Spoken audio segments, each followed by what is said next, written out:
அன்புள்ளம் கொண்ட விஆர்ஷோ டிவி நேயர்களே வணக்கம். நான் உங்கள் அறிமுக ஜோதிடர் வெங்கடேஸ்வரன். இப்ப நம்ம எதை பத்தி பார்க்க போறோம்னா சுக்கிர பெயர்ச்சியை பத்தி பார்க்க போறோம். சுக்கிர பெயர்ச்சியானது வைகாசி 17ஆம் தேதி, அதாவது இங்கிலீஷ்க்கு சொல்ல போனா மே மாதம் 31ஆம் தேதி முதல் ஜூன் மாதம் 29ஆம் தேதி வரை, தமிழுக்கு சொன்னோம்னா ஆணி 15, இந்த ஒரு மாத காலகட்டம் சுக்கிர பகவானாவர் மேச ராசியில சஞ்சரிக்கிறார். அப்படி அந்த மேச ராசியில சஞ்சரிக்கும் போதுல எந்தெந்த மாணியான இன்ப சுகங்களை கொடுக்க போறார், சௌகரியமான வாழ்க்கையை தர போறார், அதிர்ஷ்டம் யார் யாருக்கெல்லாம் ஏற்பட போகுது. இது மட்டும் இல்லாம சுக்கிர பகவான் தான் இன்பம், பிறர் பணத்தில் வாழ்வது, சௌக்கியம், சௌபாகியம், இதோட அழகோட ஒரு அட்ராக்ஷன் வாங்கல்ல, மக்களை கவரும் தோற்றம். இப்ப எளிதில் பேசுறேன், இப்ப நானே உங்கள்கிட்ட பேசுறேன்னா எனக்கு மக்கள் கவரப்படுவாங்களா இல்லையா அப்படிங்கிற பல விஷயத்தை பத்தி சொல்றது. அதாவது எளிதில் மக்களால் ஆதரிக்கப்படுபவர், மக்கள் எல்லாரும் அவங்களை ஏத்துக்குவாங்க, அந்த அக்செப்டன்ஸ் உங்கள்கிட்ட இருக்கா அப்படிங்கிற பல விஷயத்தை பத்தி சொல்றவரே சுக்கிர பகவான் தான். அந்த சுக்கிரனானவர் உங்க ராசிக்கு எப்படி இருக்க போகுது அப்படிங்கிறத பத்தி தான் இந்த வீடியோல பேச போறோம். இப்ப வாங்க 12 ராசிகளுக்கும் எந்த மாதிரியான பலன்களை தர போறார் அப்படிங்கிறத பார்ப்போம்.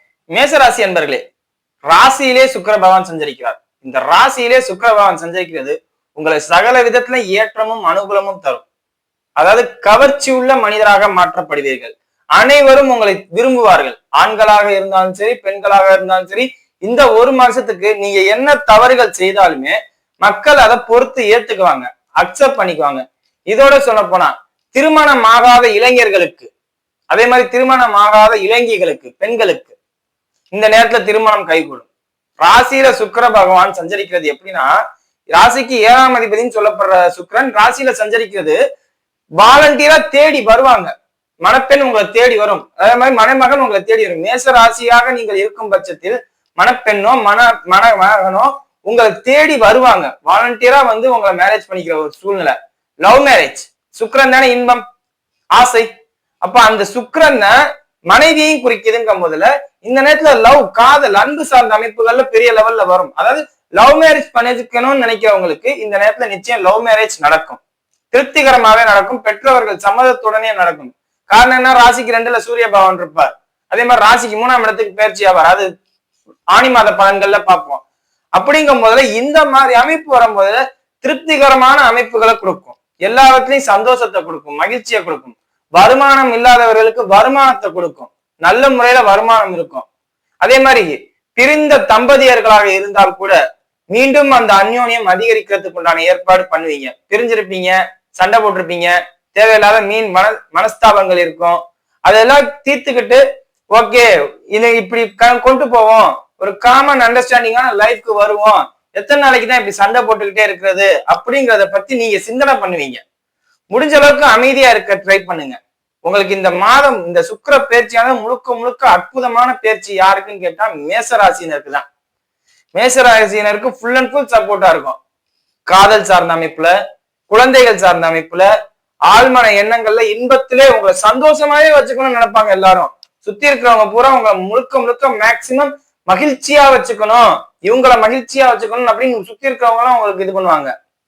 ஆரம்பத்துல ஒரு சிறு கசப்புகளை கொடுப்பார். ஏன்னா எப்பவுமே ஒரு கசப்பு வந்ததுக்கு அப்புறம் தேனை வச்சாதான் அந்த இனிப்போட மகிமை தெரியும்பாங்கல்ல, அந்த மாதிரி நிகழ்வுகள் தான் நடக்கும். ஒரு குறையும் இருக்காது, எல்லா விதத்திலையும் ஏற்றமும் அனுகூலமும் கொண்ட மாதம். அதே மாதிரி வருமானம், கைக்கு தேவைக்கான வருமானம் அதிகமாவே இருக்கும், தேவைக்கு அதிகமான வருமானமே வரும். பதவி உயர்வு இல்ல, ஊதிய உயர்வு. இங்க வேலை பார்க்குறீங்கன்னா வேலை பார்க்குற இடத்துல உங்களுக்கு சேலரி இன்கிரிமெண்ட் சார்ந்த அமைப்பு கிடைக்கும், கண்டிப்பா கிடைக்கும். அதே மாதிரி வேலை மாற்றம் எல்லாம் இருக்கும் பாத்தீங்களா, அதெல்லாம் நடக்காது. பெர்மனண்டா ஒரே இடத்துல உட்கார்ற மாதிரி சூழ்நிலை நடக்கும். தொழில் சார்ந்த அமைப்புகள்ல எல்லா வேலையும் முன்னேற்றத்தை தான் பார்ப்பீங்க. இன்னும் சொல்ல போனா வேலைக்கு இருக்கிறவங்களுக்கு ஒரு இடத்துல இருந்து இன்னொரு இடத்துக்கு ஷிஃப்ட் ஆகிற தன்மை வரலாமே ஒழிய தொழில் ஸ்தானத்துல இருக்கிறவங்களுக்கு ஒரு பாதிப்பும் இருக்காது. அதாவது பதவி உயர்வு கிடைக்காது, அதாவது ஊதிய உயர்வுங்கிறது ஒரே இடத்துல இருந்தா கிடைக்காத ஒரு விஷயம். ஒண்ணு இருக்கிற இடத்துல நீங்க பணம் அதிகமா கொடுக்குற மாதிரி இருந்தா வேலை மாற மாட்டீங்க, இல்லையா வேலை ஒரு இடத்துல இருந்து இன்னொரு இடத்துக்கு மாறி வருமானத்தை அதிகமா தேடுவீங்க. அந்த சூழ்நிலை உங்களுக்கு இருக்கு, சரியா? இது மட்டும் இல்லாம திருமணம் ஆகாதவர்களுக்கு திருமணம் நடக்குங்கிறத சொல்றோம். புதிதான நண்பர்கள் அறிமுகம், புதிய இடங்களுக்கு செல்வது, புதிய நபர்களை அறிமுகப்படுத்திக் கொள்வது, உங்களை நீங்களே ஒரு பிராண்ட் மாதிரி கிரியேட் பண்ணிக்கலாம். ஏன்னா சுக்கிரன் பிராண்டை கொடுக்கும், பிராண்டிங்கிற ஒரு தன்மையை கொடுக்கும். அப்படிங்கிறவங்க உங்களை நீங்களே பிராண்ட் ஆக்கிக்கிறது, உங்களை நீங்களே பெருமைப்படுத்திக்கிறது, உங்களை நீங்களே பெருமிதமா பேசிக்கிறது, இந்த மாதிரி அமைப்புகள்லாம் நடக்கும். அதாவது நீங்க தான் ஒரு போக்கஸ், அதை சீன் போடுறதும்பாங்கல்ல, அந்த மாதிரி உள்ள அமைப்புகள் இருக்கும். அதே மாதிரி இந்த நேரத்துல ஆண்களாக இருந்தாலும் பெண்களாக இருந்தாலும் பியூட்டி பார்லர் போக நினைப்பீங்க. ஏன்னா ராசியில சுக்கிரன் போகுது இல்ல. சோ அந்த அமைப்புகள்ல இருக்கும்போது அந்த முகத்தை பழிச்சுன்னு காமிச்சுக்கணும், கொஞ்சம் பிரைட்டா இருக்கணும் அப்படின்னு நினைப்பீங்க. அதே மாதிரி மனைவியிடம் அந்யோன்யம் அதிகமாக இருக்கும். அதிகமா இருந்தாலும் அவங்களோட உடல்நிலையில கொஞ்சம் கவனமா பார்த்துக்கணும். அதாவது அவங்களோட உடல்நிலை சிறிது பாதிக்கப்படும்ங்கிறத மட்டும் கொஞ்சம் கவனமா பார்த்துக்கணும். இது ஏன் சொல்றேன்னா, ராசிக்கு 7ஆம் இடத்துல சுக்கிரன் இருக்கும் போதுல, ராசிக்கு 7ஆம் அதிபதி ராசியில இருக்கும் போதுல அவங்களே நீங்க அவங்களோட வேலைகளையும் நீங்க எடுத்து பார்ப்பீங்கன்னு அர்த்தம். சோ அவங்க வேலையை பார்க்கணும், அவங்க வேலையை பார்க்கலாம், அவங்களோட வேலையை நீங்க பாக்குறீங்க அப்படின்னா என்ன ஆகும்? சோ அவங்களுக்கு ஏதோ ஒரு பாதிப்பு வந்திருக்கு, அதனால நீங்க பாக்குறீங்க அப்படிங்கிற ஒரு தன்மை கூட வரலாம். மற்றபடி நெகட்டிவ்ல குழந்தை இல்லாதவர்களுக்கு குழந்தை பாக்கியம் நிச்சயம் உண்டு. பூர்வீக சொத்துக்களால் நல்ல ஆதாய பலன்கள் கிட்டும். ஆழ்மன எண்ணங்கள்ல இன்பங்கள் திளைத்திருக்கும். மனைவியை பற்றியோ காதலியை பற்றியோ எண்ணங்கள் மட்டுமே இருக்கும். முழுக்க முழுக்க ஹாப்பினஸ். அதுவும் இல்லாம 5ஆம் இடத்துல கேது இருக்காரு. சோ பிரிவினை சார்ந்த அமைப்புகளை கூட சிந்தனை பண்ண வைக்கும். ஜனனகால ஜாதகம் இங்க ரொம்ப ரொம்ப முக்கியம். ஜனனகால ஜாதகம் நல்லா இருக்கிறவங்களுக்கு முழுக்க முழுக்க அவங்களுக்கு சாதகமான தன்மை நிகழும். ஜனனகால ஜாதகம் பாதிக்கப்பட்டிருக்குங்க போதுல கொஞ்சம் பாதிப்பா இருக்கும். சரியா? கொஞ்சம் கவனமா கையாளணும். அதாவது கவனமா கையாளணும்னா அவங்கள பத்தி நீங்க சிந்தனை பண்ணிக்கிட்டு இருக்கணும். உங்க காதலியை பற்றியோ மனைவியை பற்றியோ ஆழ்நிலையில சிந்தனை இந்த ஒரு மாசம் பூரா அவங்கள பத்தியே நீங்க யோசிச்சுட்டு இருக்கணுங்கிறதுதான் விதியமைப்பு ஒழிய அது பாசிட்டிவா நெகட்டிவாங்கிறது ஜனனகால ஜாதகம் மட்டும்தான் முடிவு பண்ணணும். சரியா? அதை நீங்க பாத்துக்கோங்க. அதே மாதிரி தொழில்துறையில இருக்கிறவங்களுக்கு பெண்களால் சிறிது பாதிப்பு ஏற்படும். தொழில்துறையில இருக்கிறவங்களுக்கு பெண்களால் சிறிது பாதிப்பு. தொழிலதிபர்களா இருக்கும் பட்சத்தில் வேலைக்கு பணிப்பெண்களை கொஞ்சம் கவனமா ஹேண்டில் பண்றது நல்லது. இல்லாட்டி அவங்களால அவங்களுக்கு ஒரு அசிங்கமே ஏற்படலாம். அதே மாதிரி ஆசைகள், அவளவற்ற ஆசைகள் இருக்கும் பாத்தீங்களா, அது சார்ந்த அமைப்புகள்லாம் ஈடேறும், நிறைவேறும். அதனாலேயே கூட சில பாதிப்புகள் வரலாம். சோ தொழிலதிபர்களுக்கு தொழில் ஸ்தானத்துல இருக்கிறவங்க கொஞ்சம் கவனமா இருங்க எதிர்பாலினத்துக்கிட்ட. சரியா? அதே மாதிரி தனவான் தர்மவான்ங்கிற பேர்லாம் எடுப்பீங்க. அதே மாதிரி கலைக்கு நீங்க நிறைய செய்வீங்க. கலைஞர்களுக்கும் கலைத்துறையினர்களுக்கும் நீங்க நிறைய செய்வீங்க. அதே மாதிரி யூடியூபர்ஸா இருக்கிறவங்க இந்த நேரத்துல பெரிய லெவல்ல ரீச் ஆவீங்க. அதே மாதிரி சினிமா துறையில இருக்கிறவங்களுக்கு உங்களுக்கு இந்த நேரத்துல ஒரு அற்புதமான வாய்ப்பு கிடைக்கும். வாய்ப்பு கிடைக்கும் போதிலே பயன்படுத்திக்கிறது நல்லது. ஏன்னா ராசியில சுக்கிரன் போகும்போது தான் உங்களுக்கு அந்த ஃபேஷியல் அந்த பிரைட்னஸ் உங்களுக்கு கிடைக்கும். அப்படி கிடைக்கும் போதிலே பயன்படுத்திட்டு முன்னேறினா மட்டும்தான் உண்டு. சரியா?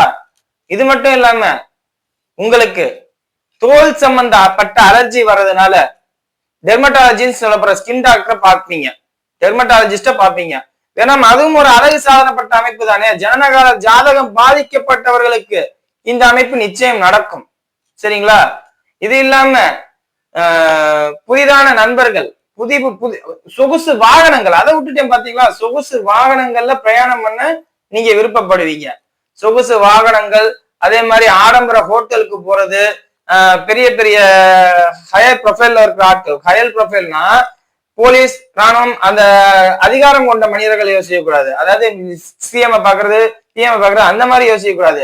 கொஞ்சம் அந்த செலிபிரிட்டியா இருப்பாங்கல்ல, அந்த செலிபிரிட்டிஸை நீங்க நேருக்கு நேரா பாக்குற சூழ்நிலை வரும்.